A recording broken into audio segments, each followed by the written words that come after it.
Mateus, capítulo 12, versos 33 a 37. Diz assim, irmãos, essa porção da palavra de Deus. Ou fazei a árvore boa e o seu fruto bom, ou a árvore má e o seu fruto mau. Porque pelo fruto se conhece a árvore. Raça de víboras, como podeis falar coisas boas, sendo maus? Porque a boca fala do que está cheio o coração. O homem bom tira do tesouro bom coisas boas, mas o homem mau, do mau tesouro, tira coisas más. Digo-vos que de toda palavra frívola que proferirem os homens, dela darão conta no dia do juízo. Porque pelas tuas palavras serás justificado, e pelas tuas palavras serás condenado. Meus irmãos, John MacArthur, um dos mais conhecidos ministros batista reformado, no seu comentário ao Evangelho de Mateus, nessa sessão, ele faz referência, eu não sei de onde ele tirou, de onde proveio a pesquisa, mas faz referência ao fato de que uma pessoa, em média, trava durante o dia, desde que acorda até que vai dormir, cerca de 30 conversações. E que, em média por dia, aquilo que uma pessoa fala, preencheria de 50 a 60 páginas. O que daria, no ano, 100 livros de aproximadamente 200 páginas. Isso é em média, porque na realidade tem pessoas que eu acho que no ano inteiro não dá para fazer um livreto, e tem outros que falam tanto que por dia daria quase que uma enciclopédia. Mas ele ilustra com isso o fato de que nada mais comum, nada mais ordinário do que as nossas conversações, as nossas palavras. E que não é difícil nós deixarmos de considerar o quanto elas são importantes, o quanto elas podem construir, edificar, sarar, salvar, e o quanto elas podem causar dano, o como elas podem ferir e como elas podem matar. E a Bíblia, exatamente por causa disso, tem muito, muito a nos dizer sobre as nossas palavras como expressão daquilo que se passa no nosso coração. O livro de Provérbios, por exemplo, contém vários ensinos com relação ao uso da boca, ao uso da língua. No capítulo 10 de Provérbios, por exemplo, há vários versículos, começando do versículo 11, onde nós lemos: a boca do justo é manancial de vida, mas na boca dos perversos mora a violência. Nos lábios do prudente, lemos no verso 13, se acha sabedoria, mas a vara é para as costas do falto de senso. Os sábios entesouram o conhecimento, mas a boca do nécio é uma ruína iminente. Prata escolhida, lemos no verso 20, é a língua do justo, mas o coração dos perversos vale muito pouco. Os lábios do justo apacentam a muitos, lemos no verso seguinte, mas por falta de senso morrem os tolos. E nos dois últimos versos desse capítulo, a boca do justo produz sabedoria, mas a língua da perversidade será desarraigada. Os lábios do justo sabem o que agrada, mas a boca do perverso somente o que é mal. E um pouco mais adiante no mesmo livro, no capítulo 18, no versículo 21, o sábio resume, dizendo: a morte e a vida estão no poder da língua. O que bem a utiliza, come do seu fruto. E, evidentemente, o contrário também. Aquele que mau uso faz da sua língua, colhe o seu fruto mau. E outros colhem o seu fruto mau também.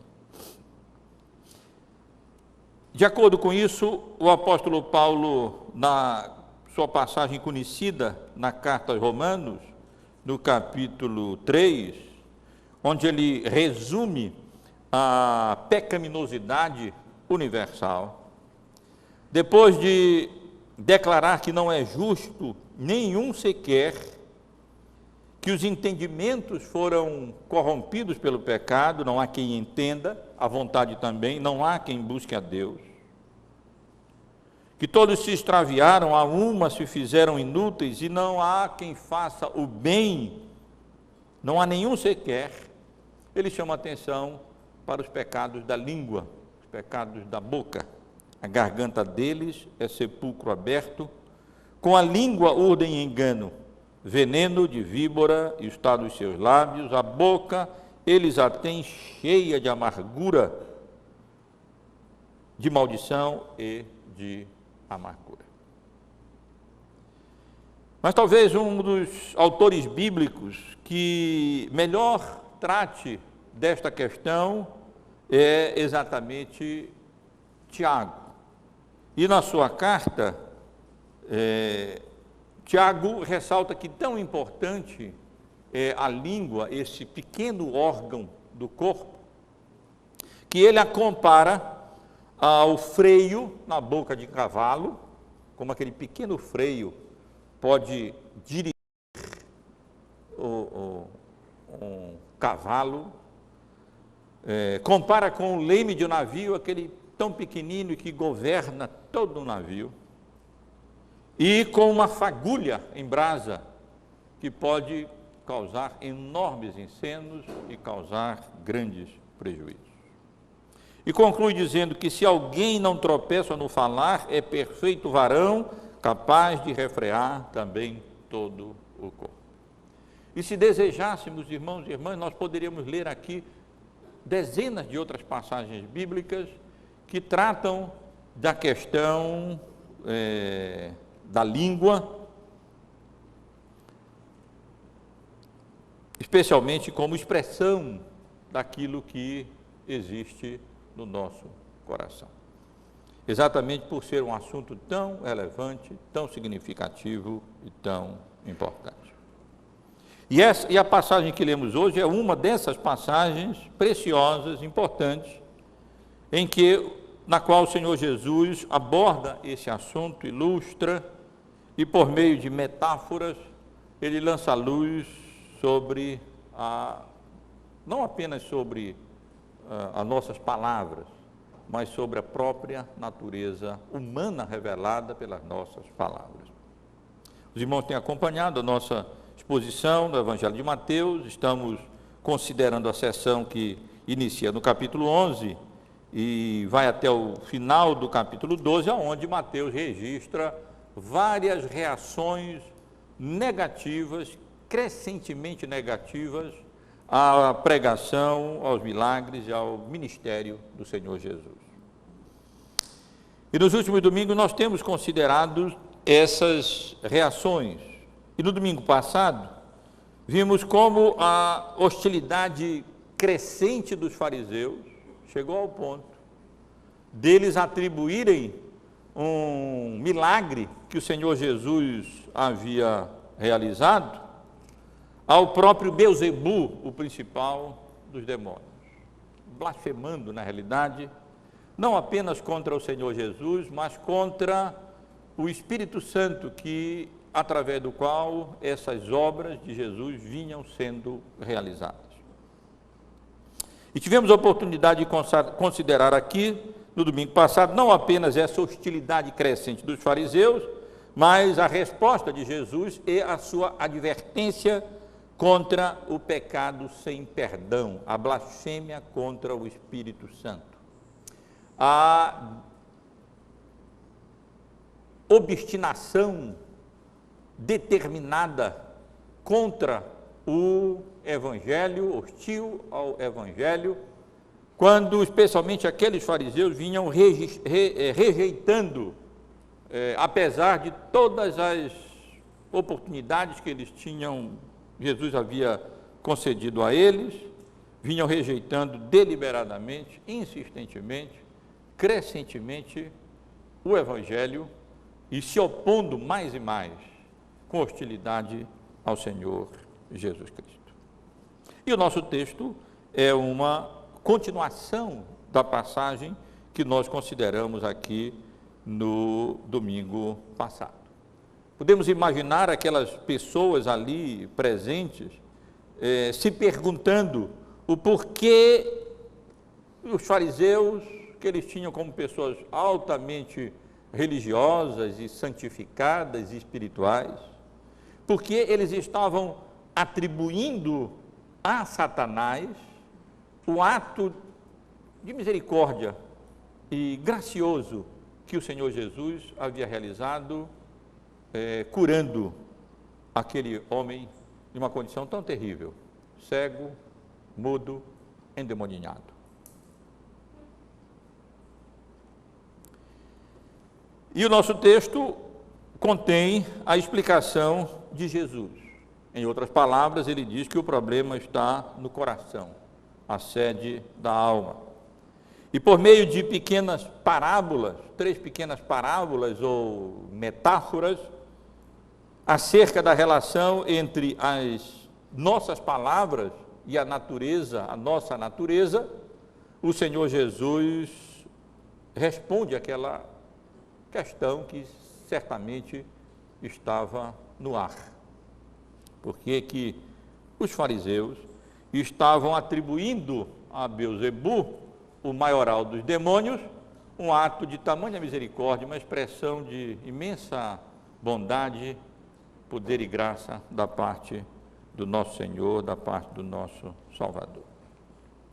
Nosso texto, portanto, ele está relacionado tanto a obra que Jesus havia feito, aquela obra tão graciosa, misericordiosa de Jesus, era a expressão da sua própria natureza, bondosa e graciosa.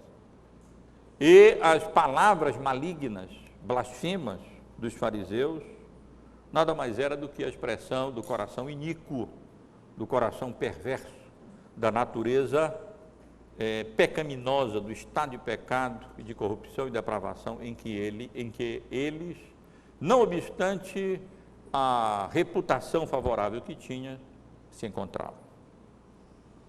Então eu convido a atenção dos irmãos para meditarmos juntos nesses poucos versículos, 33 até o versículo 37, sobre o tema metáforas sobre a natureza humana, porque é exatamente isso que nós encontramos aqui no nosso texto. E desejo considerar o texto, chamando a atenção dos irmãos, em primeiro lugar, para as metáforas que Jesus utiliza aqui para explicar essa relação entre a boca e o coração, ou a língua e o coração. Em segundo lugar, para a aplicação ou individualização que o Senhor Jesus faz dessas metáforas, aplicando-as aos fariseus, de uma maneira direta. E em terceiro lugar, para a consequência do mau uso da língua e da boca como expressão ou vazão da perversidade e da pecaminosidade do coração. Em primeiro lugar, portanto, observem, irmãos e irmãs, as metáforas que o Senhor Jesus utiliza aqui para chamar a atenção para o fato de que a boca, a língua, extravasa aquilo que há no coração, que ela expressa e revela o estado e a condição da natureza humana. A primeira metáfora encontra-se no versículo 33, é a metáfora mais evidente no texto. Ou fazei a árvore boa o seu fruto bom, ou a árvore má o seu fruto mau, porque pelo fruto se conhece a árvore. Jesus utiliza aqui o verbo fazer, não no sentido mais comum, como nós usamos o verbo, mas no sentido em que, ocasionalmente, ele é usado para indicar, no sentido de considerar. Esse é o sentido em que Jesus utiliza essa palavra aqui. Ele faz isso, no mesmo uso da palavra nós encontramos em João, no capítulo 5, no versículo 18, onde lemos assim: por isso, pois, os judeus ainda mais procuravam matá-lo, porque não somente violavam o sábado, mas também diziam que Deus era seu próprio Pai, fazendo-se igual a Deus, ou seja, a ideia de considerando-se igual a Deus, mesma palavra lá utilizada. Se avançar apenas um pouquinho mais, no capítulo 8, no versículo 31 do Evangelho de João, encontramos a palavra com o mesmo sentido. Quem, pois, te fazes ser, ou seja, quem, pois, te consideras ser?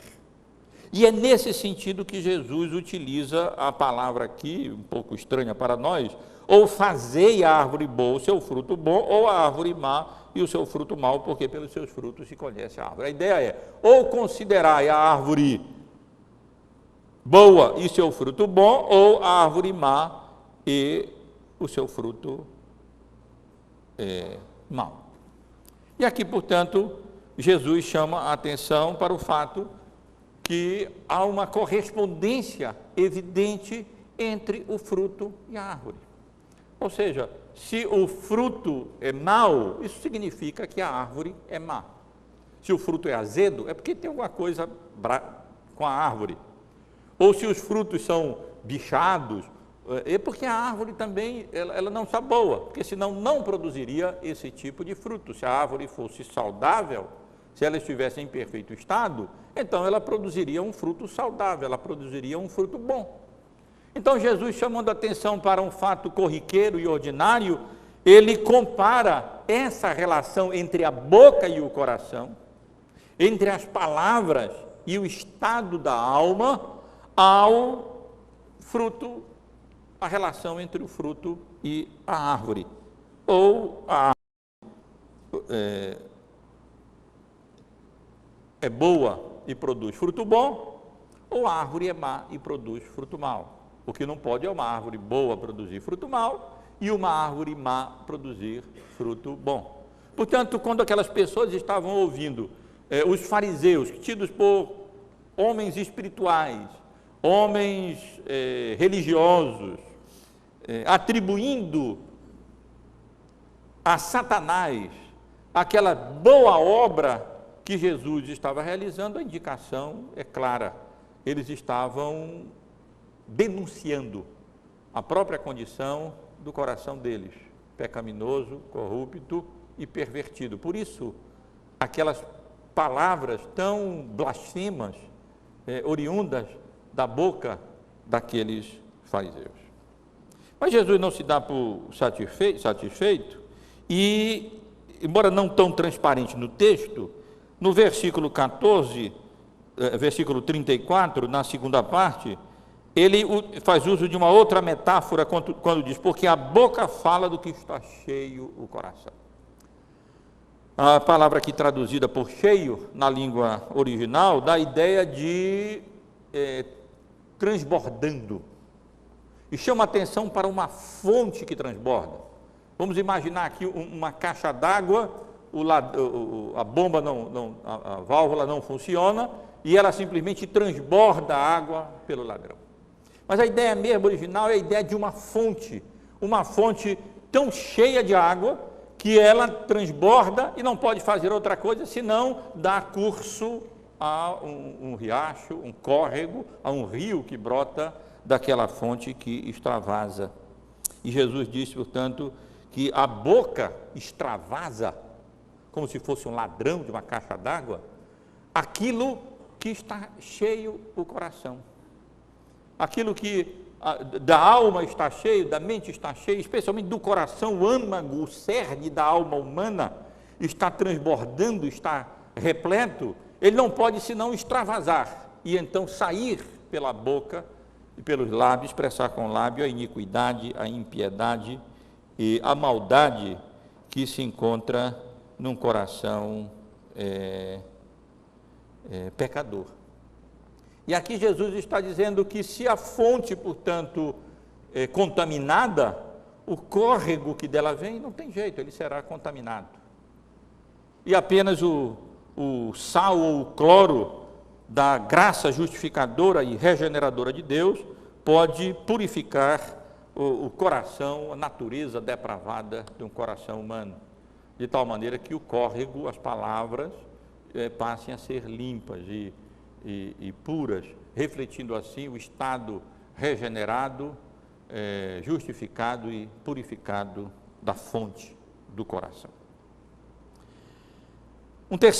Uma terceira metáfora é usada no versículo 35, quando Jesus diz: o homem bom tira do tesouro coisas boas, mas o homem mau, do mau tesouro, tira coisas más. Não sei se entendemos bem o uso que é feito em algumas passagens bíblicas da palavra tesouro. Nós lemos, por exemplo, no capítulo 2 do Evangelho de Mateus, com relação àqueles magos que trouxeram dos seus presentes para Jesus, para adorá-lo. No versículo 11, entrando na casa, viram o menino com Maria, sua mãe, prostrando-se, o adoraram e, abrindo os seus tesouros, entregaram-lhe suas ofertas, ouro, incenso e mirra. A palavra tesouro é usada no sentido de, talvez hoje o mais semelhante seria uma caixa forte, ou um cofre, um recipiente aonde a gente acumula e guarda algumas coisas, um container, uma caixa, alguma coisa assim. E aqui, portanto, Jesus utiliza essa metáfora de uma caixa para dizer que todo ser humano, ele tem como se fosse uma caixa no seu coração. Ou para atualizar um pouco mais para a linguagem computacional, todo ser humano tem aqui um arquivo, uma pasta no seu coração, onde ele armazena os seus arquivos. O homem mau tem uma pasta onde acumula arquivos ruins, arquivos maus. Ou uma caixa, um recipiente, onde ele acumula, na realidade, aquilo que ele vem abastecendo a sua alma, a sua mente, o seu coração, com aquilo que não presta, aquilo que é iníquo, aquilo que é pecaminoso. Ele nem precisa fazer esforço, porque ele já nasce com essa natureza corrompida e pecaminosa, esse recipiente cheio de coisas más no seu coração. Já o homem bom, regenerado, convertido, transformado, purificado, como consequência da obra redentora de Cristo, pela operação do Espírito Santo no seu coração, ele começa a criar uma pasta e ali colocar os seus arquivos ou o seu tesouro, as coisas boas, onde ele pode, então, extrair dali os tesouros do seu coração. E com essas três metáforas ou pequenas parábolas, a árvore e seus frutos, a fonte transbordante e o homem e o seu tesouro, o Senhor Jesus nos ensina um princípio espiritual, bíblico, antropológico fundamental. Ou seja, assim como o idioma ou o sotaque de uma pessoa denuncia a sua origem, assim também as palavras de uma pessoa denunciam o estado do seu coração. Em outro lugar, Jesus deixa isso bem claro, dizendo: o que sai da boca vem do coração. E é isso que contamina o homem, porque do coração procedem maus desígnios, homicídios, adultérios, prostituição, furtos, falsos testemunhos e blasfêmias. E não tanto aquilo que vem de fora, mas aquilo que é armazenado, que se encontra guardado do nosso coração, ou seja, a nossa natureza.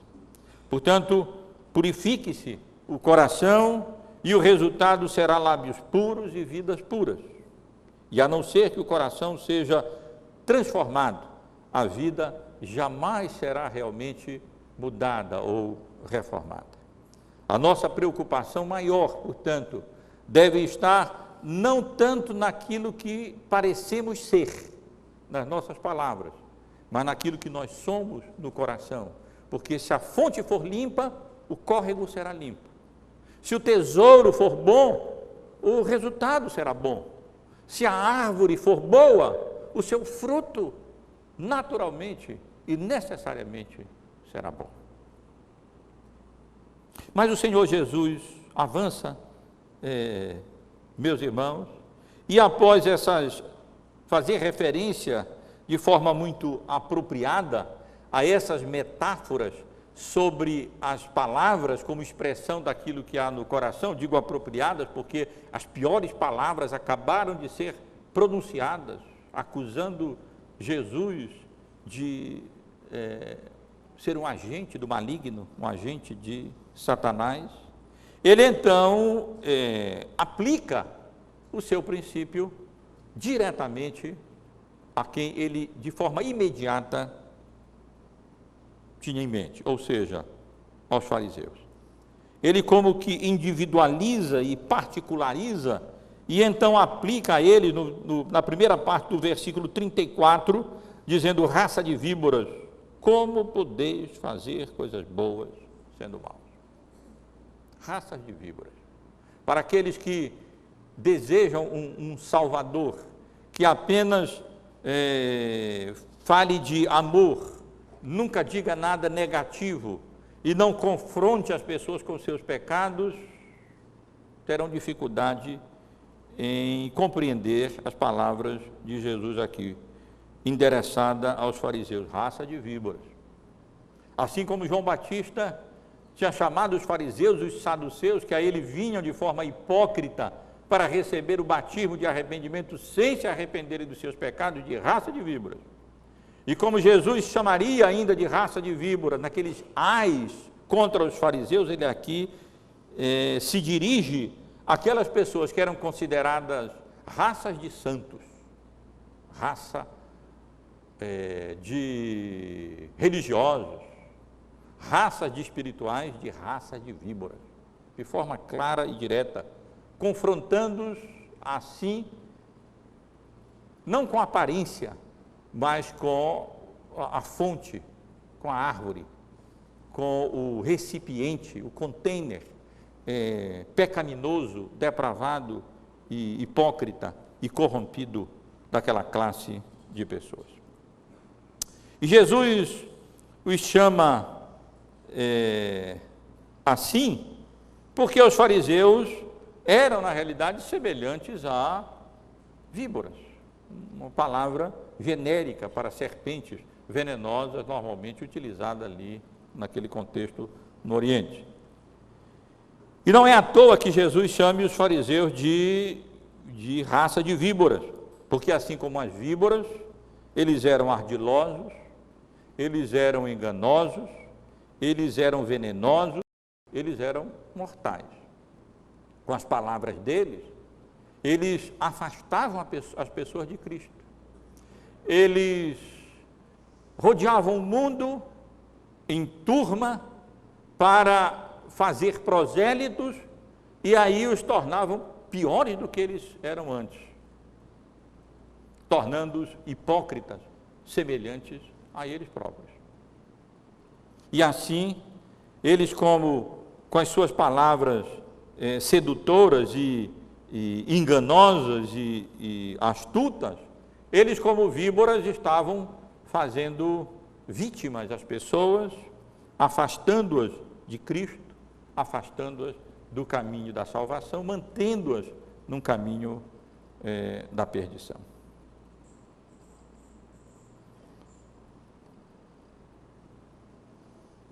Obviamente, meus irmãos, isso aqui se aplica especialmente aos fariseus. Os fariseus eram particularmente pessoas aqui a quem o Senhor Jesus está chamando de raça de víboras e a quem essas metáforas que ele utilizou se aplicam. Mas evidentemente que todo coração não regenerado destila esse veneno, destila veneno mortífero pela sua boca. As palavras, como eu disse, elas têm poder para sarar e para salvar. Elas têm poder para ferir e elas têm poder para matar. E o homem em estado de pecado, ele manifesta a sua condição, seja por meio da sua conduta, seja por meio das suas palavras, ele extravasa a sua natureza pecaminosa, a sua natureza corrompida pela hipocrisia, pela blasfêmia, pelas palavras vãs, pelas palavras torpes, pelas palavras pecaminosas que ele pronuncia com a sua boca. E essa condição não ficaria impune. E se os fariseus imaginavam, e porque mantinham uma aparência de religiosidade, uma aparência de piedade, uma aparência de santidade, eles escapariam do juízo vindouro, eles estavam completamente enganados. E o Senhor Jesus fala aqui da consequência, nos versículos 36 e 37. Digo-vos que de toda palavra frívola que proferirem os homens, dela darão conta no dia do juízo. Porque pelas tuas palavras serás julgado, e pelas tuas palavras serás condenado. E aqui Jesus deixa claro que cada palavra é anotada por ele. Dizem os cientistas que as nossas palavras, elas nunca acabam, elas são como ondas e elas vão elas não são mais captadas quase, a não ser que tivesse um instrumento bem pudesse ter essa capacidade de captar, mas elas nunca se acabam, elas sempre, as palavras pronunciadas, elas estariam aí como ondas correndo o mundo. Eu falo aqui, um tempo mínimo demora para que essas ondas cheguem ali nos irmãos, bem mínimo, mas atrás mais ainda, quem estivesse mais longe mais, já não dá mais para escutar, mas as ondas continuariam por aí. E aqui o Senhor Jesus diz que não apenas as palavras blasfemas, como aquela insinuação dos fariseus, que Jesus era um agente de Satanás, e na verdade não apenas as palavras torpes, absolutamente inconcebíveis, especialmente na boca ou nos lábios, na língua de um crente. Me vem à mente Efésios, no capítulo 5, versículos 3 e 4, mas a impudicícia e toda a sorte de impureza ou cobiça nem sequer se nomeia entre vós como convém a santos, nem conversação torpe, nem palavras vãs ou chocarrices, coisas essas inconvenientes, antes, pelo contrário, ações de graça. E no capítulo anterior, no verso 29, não saia da vossa boca nenhuma palavra torpe, e sim unicamente a que for boa para a edificação, conforme a necessidade, e assim transmita graça aos que ouvem.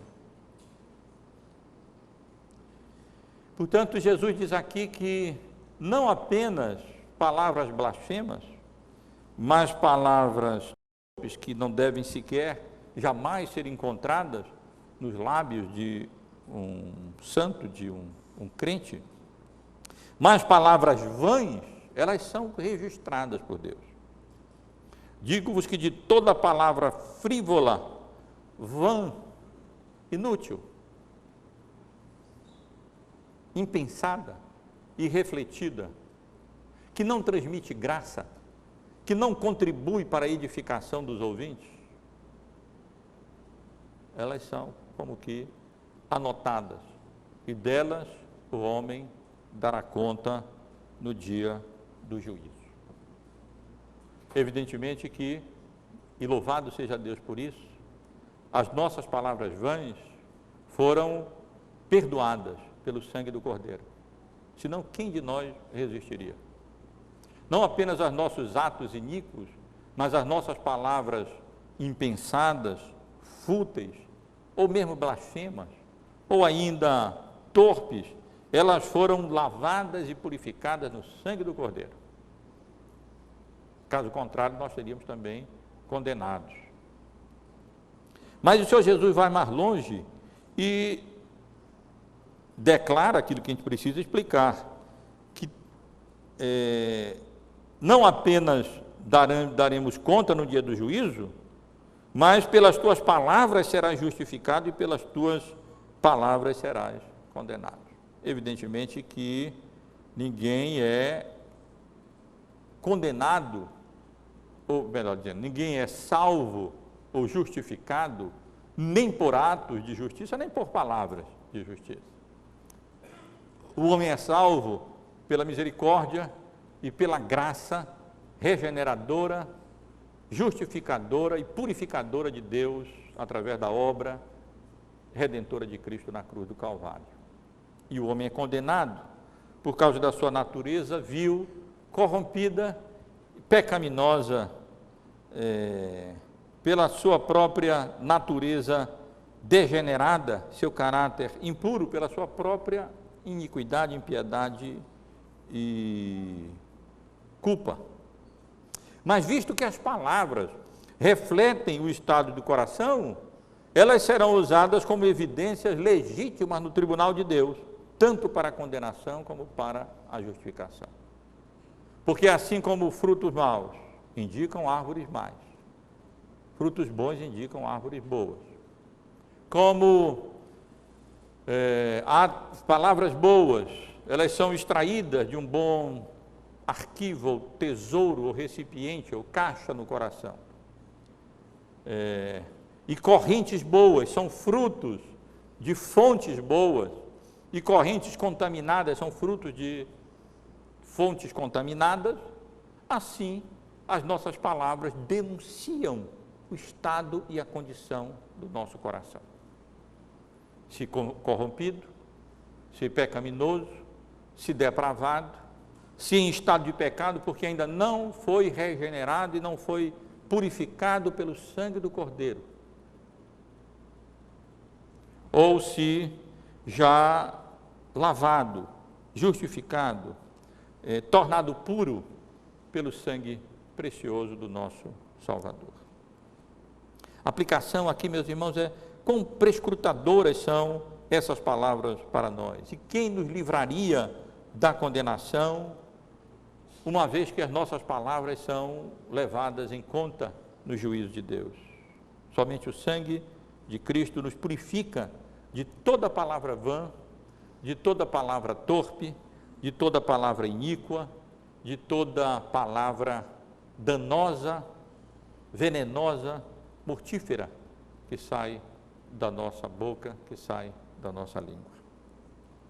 Então, meus irmãos, nesses poucos versos nós temos essas metáforas de Jesus sobre a natureza humana, ou melhor, sobre a relação entre a boca, as palavras, a língua e a natureza humana. A aplicação dessas metáforas que encerram um princípio, especialmente aos fariseus, mas que nós sabemos não se restringe apenas aos fariseus. E a consequência dessas palavras, o julgamento no juízo vindouro, quando então o Senhor Jesus condenará todos aqueles que não apenas professam palavras blasfemas ou palavras torpes, mas palavras vãs, inúteis, fúteis, que não contribuem para a edificação e não transmitem graça nenhuma, pelo contrário, àqueles que as ouvem. E daqui quero concluir, irmãos, apenas extraindo algumas lições para nós. A primeira, enfatizando aquilo que estivemos considerando. A primeira é que o coração do homem é como árvores que produzem frutos segundo a sua condição. É como fontes transbordantes e como um estoque ou um arquivo. Assim é o coração do homem. E necessariamente o homem natural não pode produzir bons frutos. As palavras blasfemas vis e torpes, como, por exemplo, aquelas proferidas pelos fariseus, Jesus chama atenção para isso, elas indicavam o estado e a condição não regenerada, pecaminosa, depravada, em estado de pecado no coração daquelas pessoas e no coração de todos quantos ainda não foram purificados pelo sangue precioso do Cordeiro. E para esses, não adianta tentar simplesmente reformar as palavras. E não adianta apenas externamente proferir palavras boas, porque elas acabarão cedo ou tarde denunciando o estado do coração. Como fruto, denuncia a árvore, como córrego, denuncia a fonte, e como aquilo que é tirado do tesouro, denuncia a natureza do arquivo do tesouro, da caixa forte do nosso coração, daquilo que é o nosso ser, a nossa alma é abastecida, e o estado em que ela se encontra. Por outro lado, os frutos bons, o nosso texto indicam um coração regenerado, uma condição transformada, um coração purificado pela graça e pela misericórdia de Deus. Só podem transmitir graça aos que ouvem, aqueles que experimentaram a graça de Deus, e a árvore foi como que transformada, a fonte foi purificada.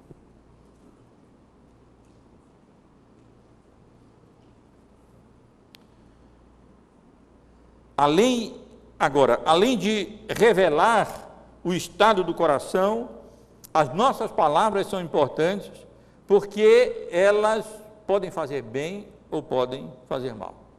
Como tenho chamado a atenção, elas podem ferir e podem sarar, elas podem matar e elas podem salvar.